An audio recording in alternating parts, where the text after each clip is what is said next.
Shalom pendengar yang dikasihi dan mengasihi Tuhan Yesus Kristus. Berjumpa lagi dengan saya Cynthia dalam waktu teduh. Marilah kita menyiapkan hati kita untuk mendengarkan firman Tuhan. Kiranya hikmat dari Allah Bapa yang memampukan kita untuk mengerti firman dan melakukannya dalam kehidupan sehari-hari kita. Renungan harian hari ini berjudul Penakluk yang Agung. Bacaan Alkitab hari ini diambil dari Ibrani 12 ayat 1-16. Demikian firman Tuhan.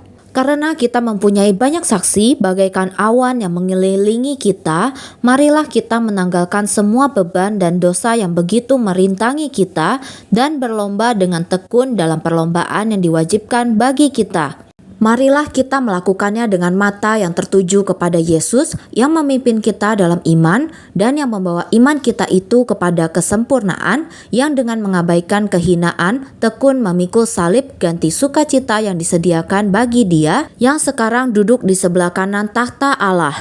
Ingatlah selalu akan Dia yang tekun menanggung bantahan yang sehebat itu terhadap dirinya dari pihak orang-orang berdosa, supaya jangan kamu menjadi lemah dan putus asa. Dalam pergumulan kamu melawan dosa, kamu belum sampai mencucurkan darah. Dan sudah lupakah kamu akan nasihat yang berbicara kepada kamu seperti kepada anak-anak? Hai anakku, janganlah anggap enteng didikan Tuhan, dan janganlah putus asa apabila engkau diperingatkannya. Karena Tuhan menghajar orang yang dikasihinya, dan Ia menyesah orang yang diakuinya sebagai anak. Jika kamu harus menanggung ganjaran, Allah memperlakukan kamu seperti anak. Di manakah terdapat anak yang tidak dihajar oleh ayahnya? Tetapi, jikalau kamu bebas dari ganjaran yang harus diderita setiap orang, maka kamu bukanlah anak, tetapi anak-anak gampang. Selanjutnya, dari ayah kita yang sebenarnya, kita beroleh ganjaran dan mereka kita hormati. Kalau demikian, bukankah kita harus lebih taat kepada Bapa segala roh supaya kita beroleh hidup? Sebab mereka mendidik kita dalam waktu yang pendek sesuai dengan apa yang mereka anggap baik. Tetapi Dia menghajar kita untuk kebaikan kita supaya kita beroleh bagian dalam kekudusannya.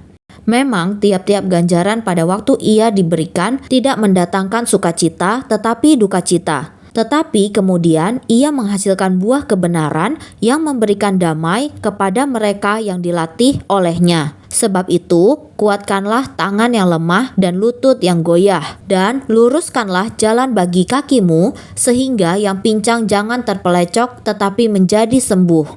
Berusahalah hidup damai dengan semua orang dan kejarlah kekudusan, sebab tanpa kekudusan tidak seorang pun akan melihat Tuhan.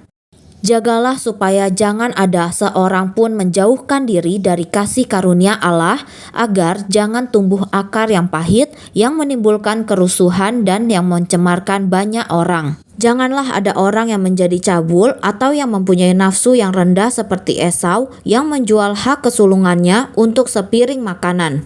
Nats pembimbing hari ini diambil dari Roma 7 ayat 24. Demikian firman Tuhan. Aku manusia celaka, siapakah yang akan melepaskan aku dari tubuh maut ini?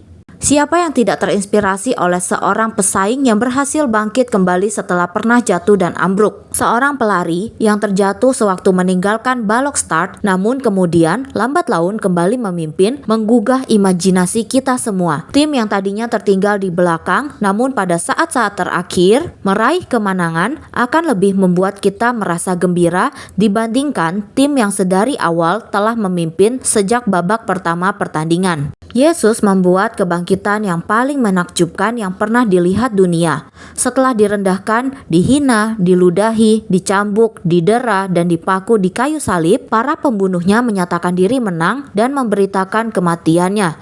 Seorang prajurit menjaga kuburannya. Bagaimana mungkin ada orang yang lebih sengsara dari kondisinya itu? Namun perjuangan belum sampai pada titik akhir, itu baru permulaan. 3 hari kemudian, dia bangkit dari kubur dan menampakkan diri kembali sebagai pemenang atas dosa, kematian, dan neraka. Kebangkitan yang lain daripada yang lain dalam sejarah. Apakah pada saat ini Anda merasa tidak mampu lagi untuk berlari? Apakah Anda telah terjatuh sedemikian parah? Renungkanlah penderitaan Yesus. Renungkanlah kebangkitannya. Mintalah kemenangan darinya. Cukup bayangkan saja apa yang telah ditawarkannya kepada Anda, tak peduli sedalam mana Anda jatuh sekarang. Tidak ada seorang pun yang dapat mengatasi masalah seperti Tuhan kita. Yesus mati untuk menyelamatkan kita dan hidup untuk menjaga kita. Demikianlah renungan harian hari ini. Sampai jumpa lagi pada kesempatan berikutnya. Tuhan Yesus memberkati kita semua.